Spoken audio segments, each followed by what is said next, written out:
Hi guys, what's going on everybody? Welcome to Tuesday Talk.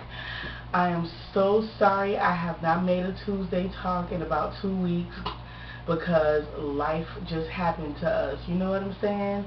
Viola got this horrible ear infection.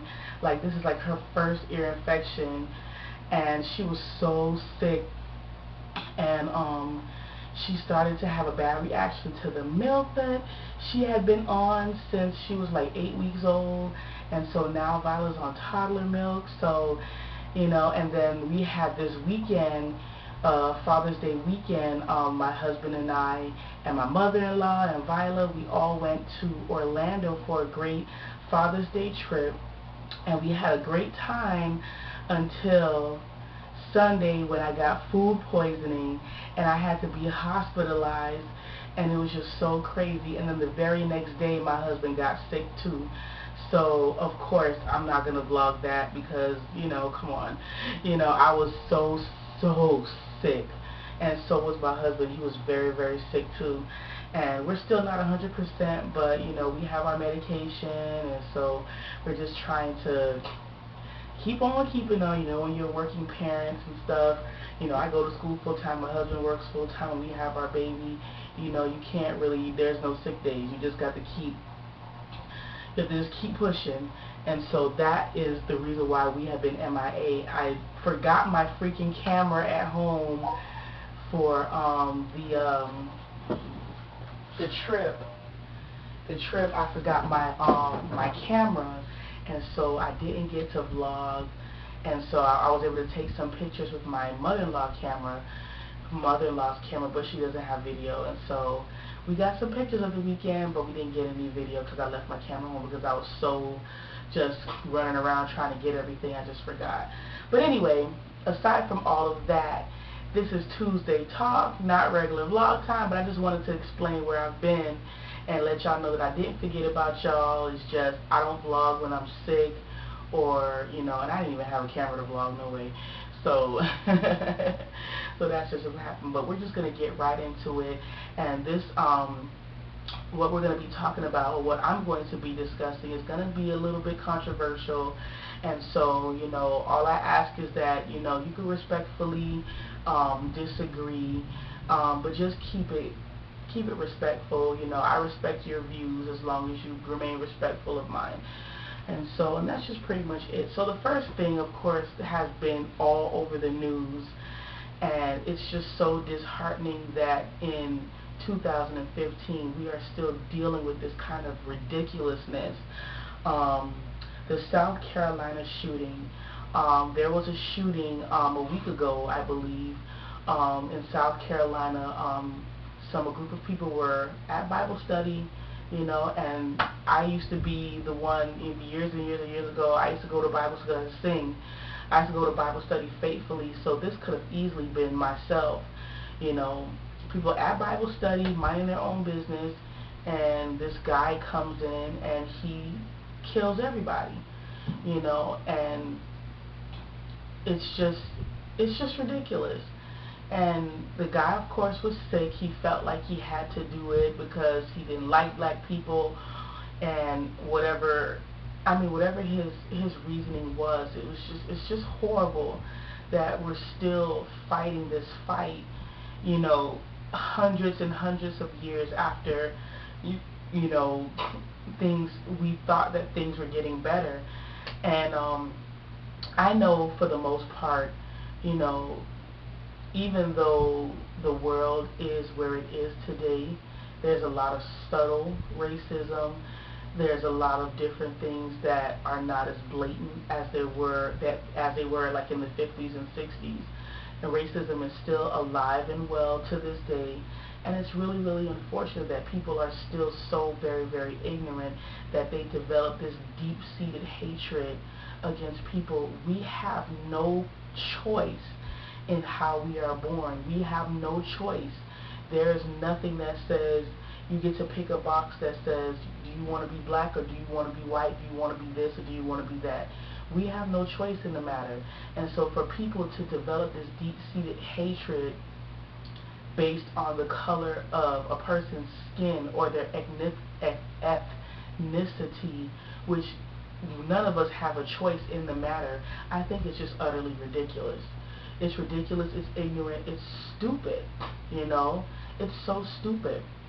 And, you know, I think what hurts the most is when you hear people of many different other races. I won't just single out white people, because it's not just white folks.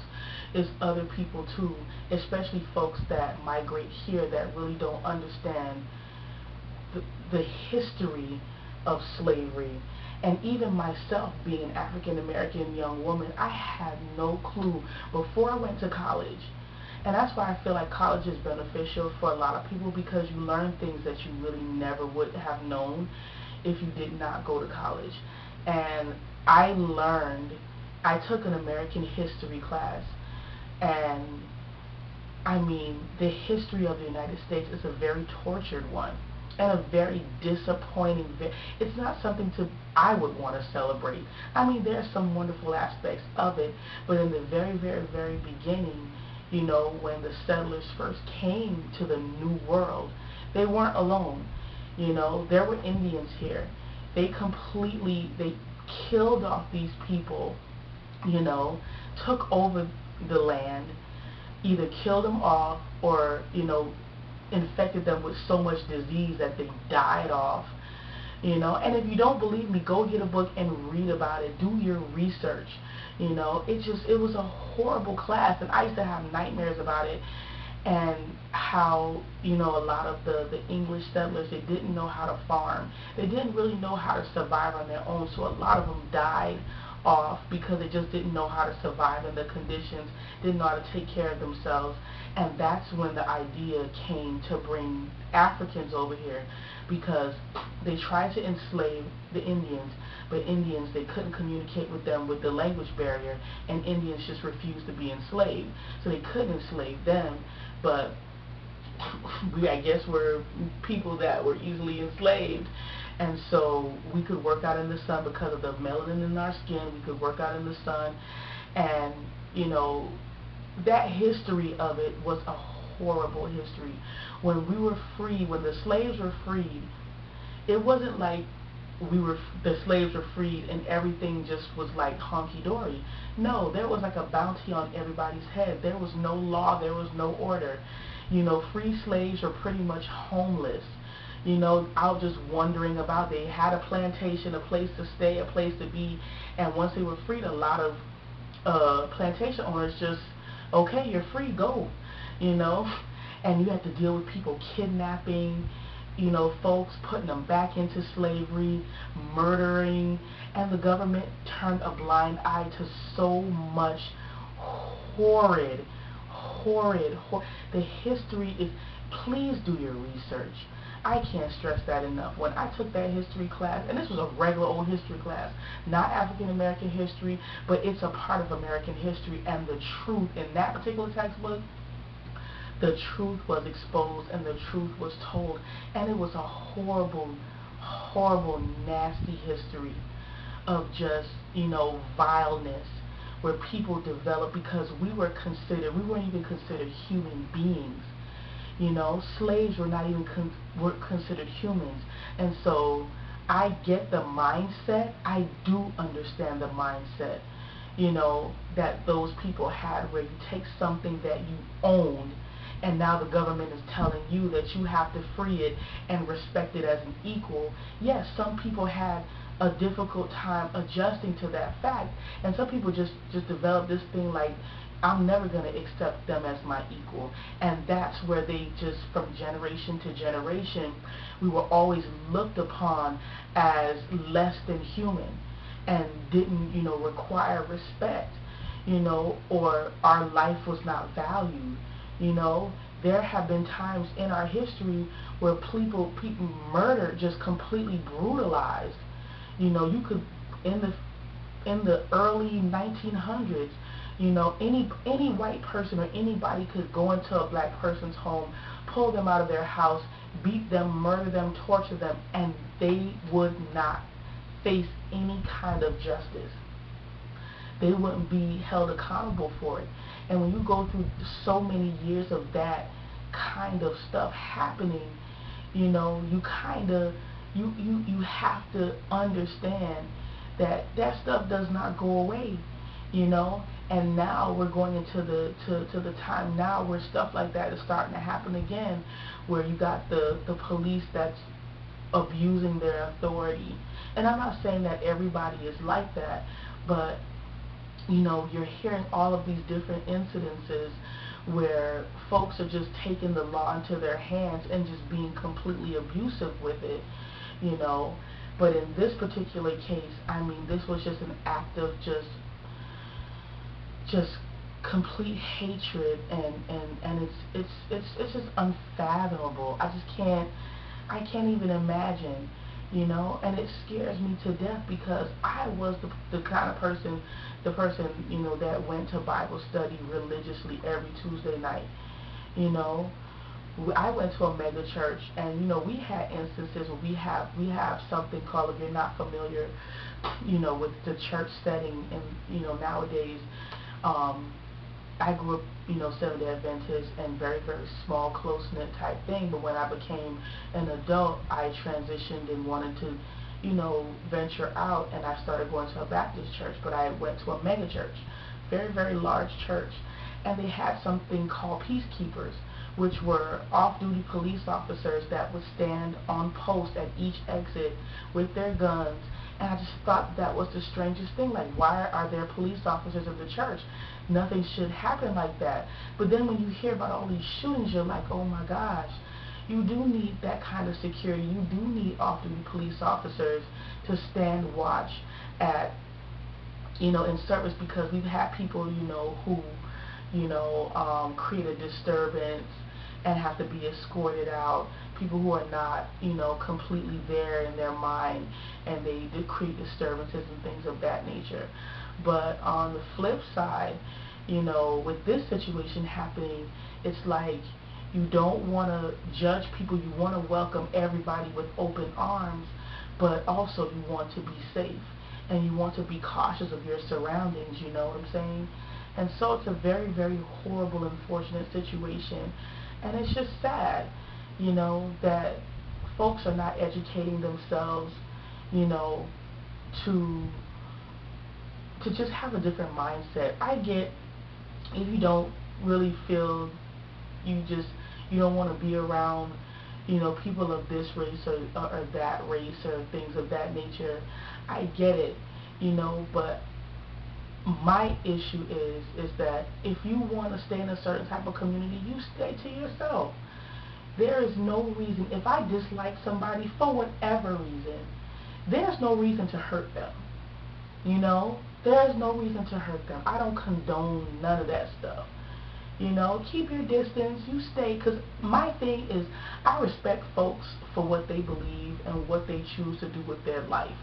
You don't care for black folks, you don't care for minorities or whatever, you want to stay with your folks, hey, do your thing, you know.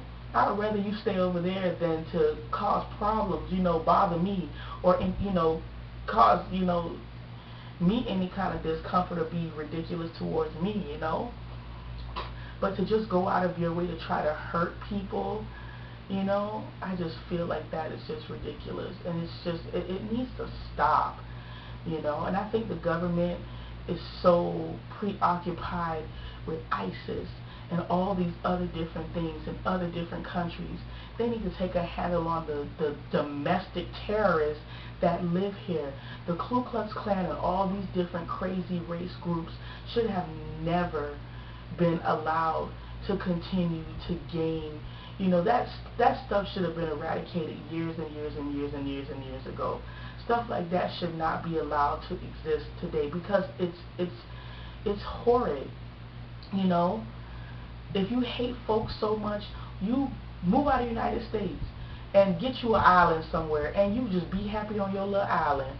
You know, but to brutalize people and to hurt people just because of some deep-seated ignorance, and that's exactly what it is. It means absolutely nothing, because none of us have a choice in what we are born. Nobody has a choice. You know, we all have our personality quirks, and that has nothing to do with ethnicity. That's a personality thing, and nobody deserves to be brutalized for their personality. Just stay the hell away from them. You know, and I really don't get racism. I don't get racism. Racism to me is such a waste of emotion and such a waste of just brains. It's just stupid to me, because you hate somebody because of the way that they look or what culture they were born in. Really? That is just so dumb. That is so dumb to me.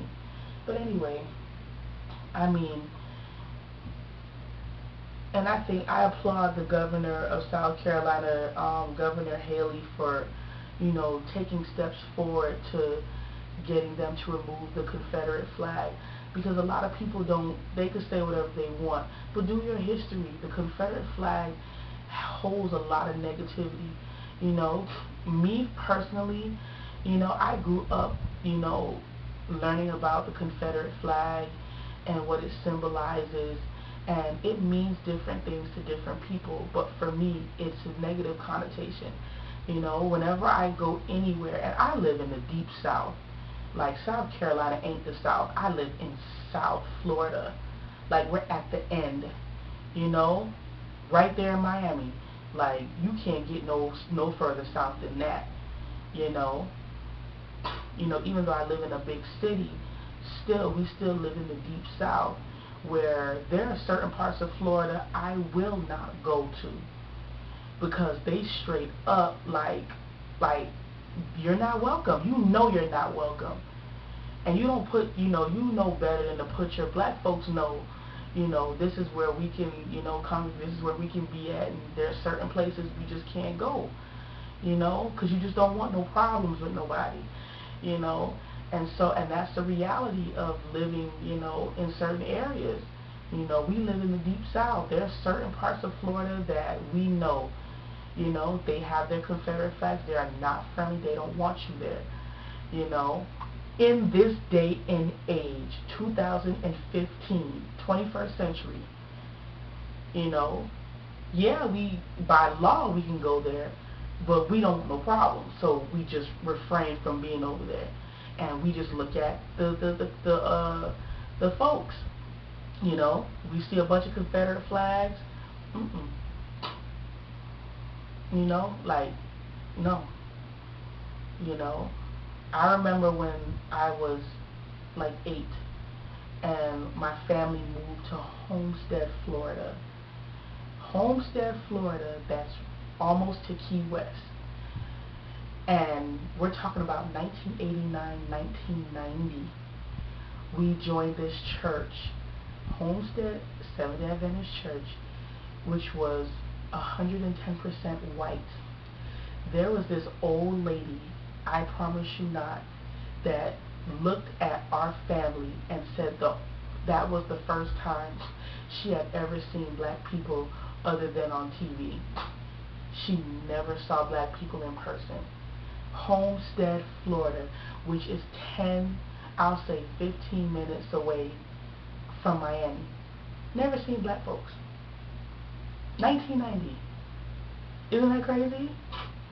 Never seen black folks. Didn't have any kind of one-on-one interaction with them.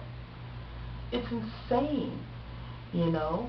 And she wasn't a bad person, or we were treated really, really, really well. We didn't go through any kind of racism or anything like that.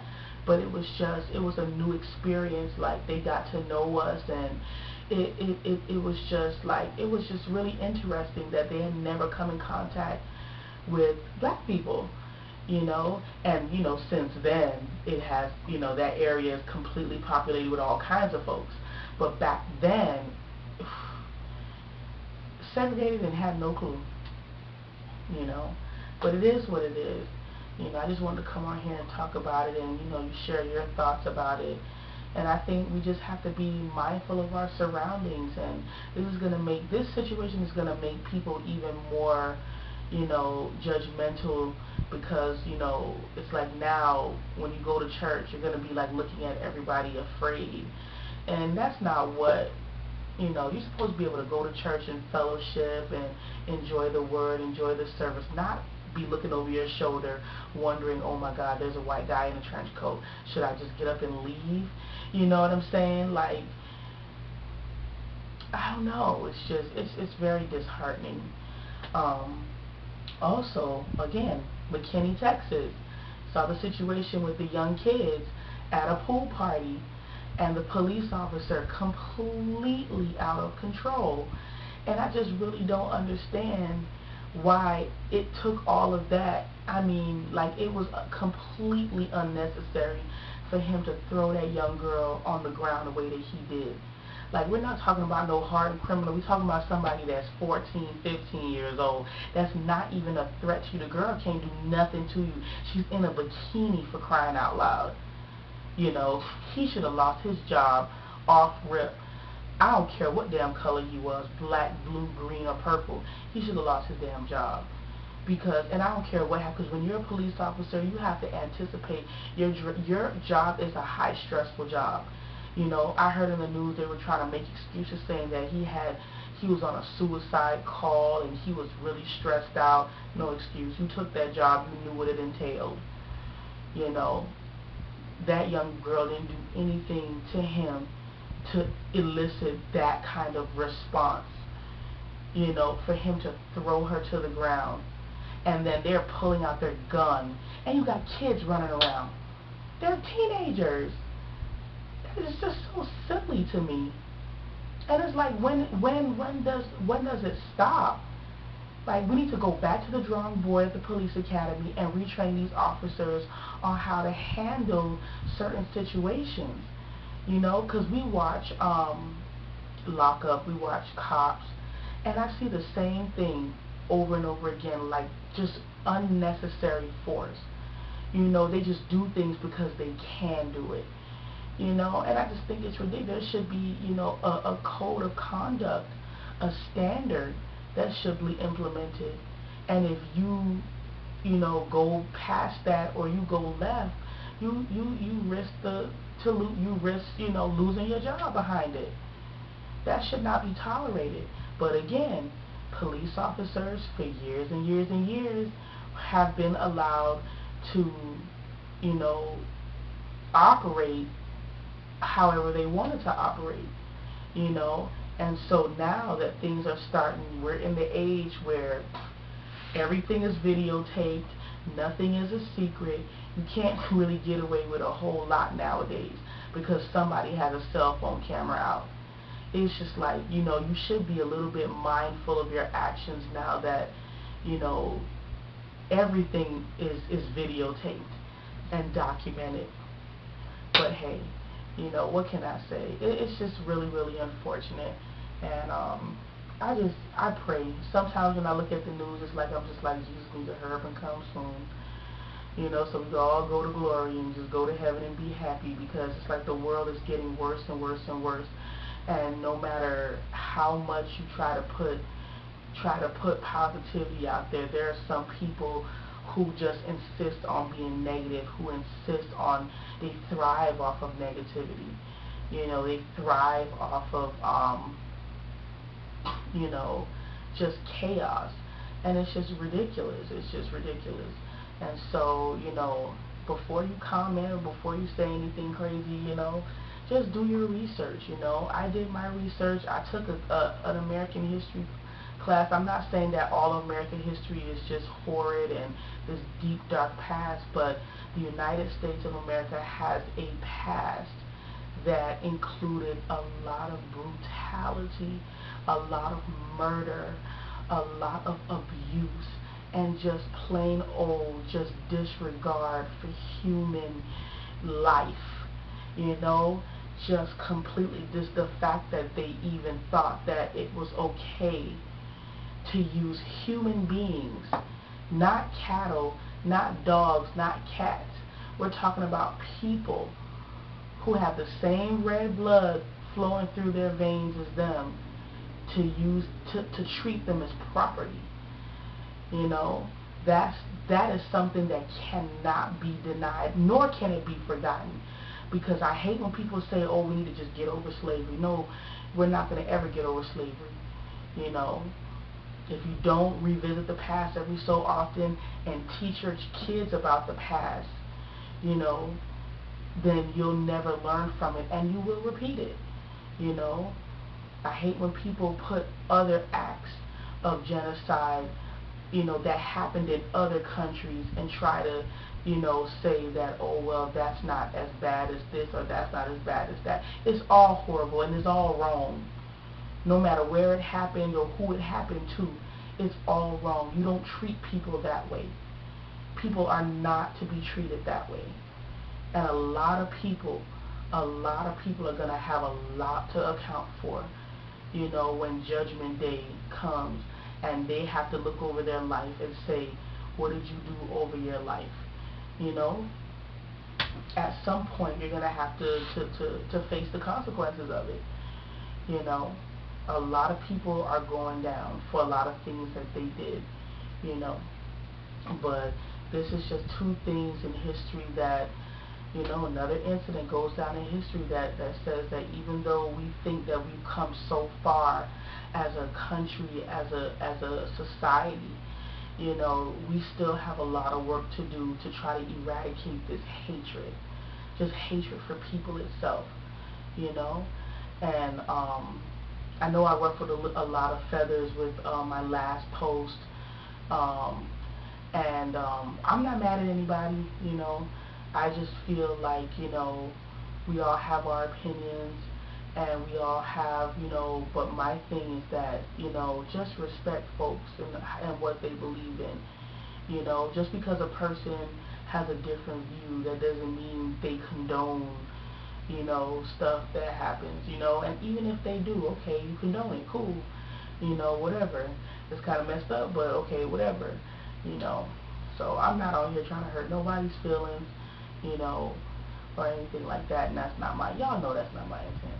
But I just want to come on here and share my views on some of the things that have been going on in the news lately, and just how I'm just so terrified for my daughter because she's a brand new kid, you know. She has no clue what's going on around her. She's living this life and just, you know, I just want to protect her, you know, but eventually she's going to be exposed to this kind of stuff, and I want to be able to educate her on her history because it is important for her to understand.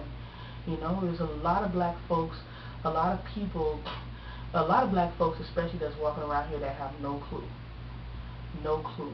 The sacrifices that were made, not just by black people, by all different races of people, to allow us to have the freedoms that we have today. Because I watched the March on Washington, and when you look at that footage, you see a rainbow of folks, not just black people. And so I have to acknowledge that there were white people who were brutalized and killed because they wanted to stand up for justice and they wanted to stand up for right too. And so, that being said, thank you guys for joining me on my Tuesday Talk. I'll be back next week with another Tuesday Talk, and I will talk to you guys soon. Bye.